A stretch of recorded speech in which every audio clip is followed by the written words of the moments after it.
अस्सलाम वालेकुम। Recce centre Karachi में खुशामदीद। मेरा नाम आमिर है और मैं साइकोलॉजिस्ट हूँ।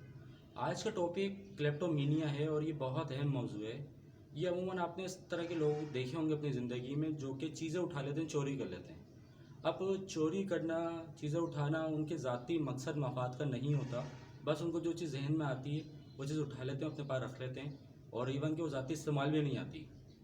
सबसे पहले उनके अंदर ऐसा तनाव पैदा होता है या ऐसी जहन में कशमकश चल रही होती है जिसकी वजह से वो अपने आप को रोक नहीं पाते और उस ख्वाहिश के आगे वो चीज़ उठा के अपने पास रख लेते हैं।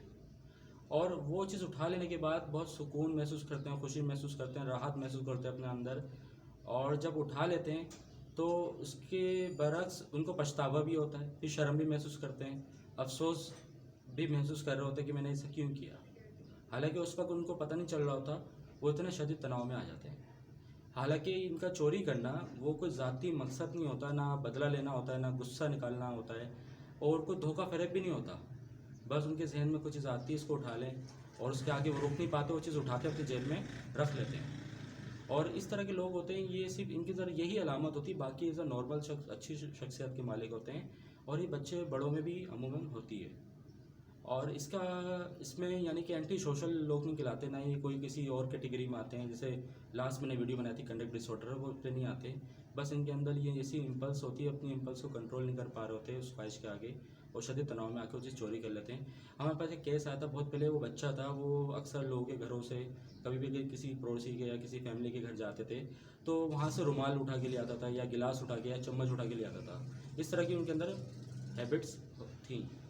आप इसमें रिस्क फैक्टर देखते हैं, रिस्क फैक्टर क्या हो सकते हैं। इसके रिस्क फैक्टर में एक तो जेनेटिक इश्यूज आते हैं जिसमें न्यूरोट्रांसमिटर जैसे मामला होते हैं, वो साइकेट्री के थ्रू उसको मैनेज कंट्रोल किया जाता है।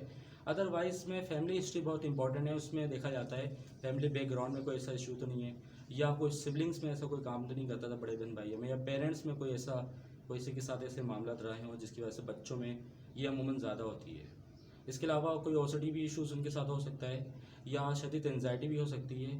तो ये रीज़न्स उनकी ज़िंदगी में हो सकते हैं जिसकी वजह से वो क्लेप्टोमेनिया का शिकार होते हैं।